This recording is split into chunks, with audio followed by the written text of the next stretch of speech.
This is Motorola Moto G32, and today I will show how you can scan a document into a PDF file on this device.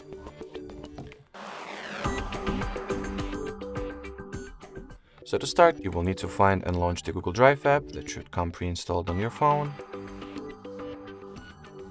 If it is not pre-installed or you simply uninstalled it earlier, you can just go ahead and get this app for free from the Google Play Store. Then hit this plus icon, choose the scan option from this menu, then grant the Drive app with the camera permission. Then simply take a photo of whatever document you wanted to scan at the first place. So let me quickly do that myself. So once the photo is taken, we can continue and edit the scan. So over here I will rotate it, change its color scheme to color drawing, and manually frame the part of the picture I would like to be included into the final document or scan we are about to create. So let's say this part of the photo.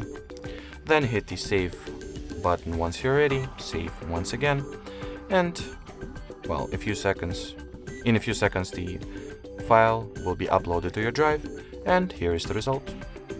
So that will be it for this video. Thanks for watching, and bye bye.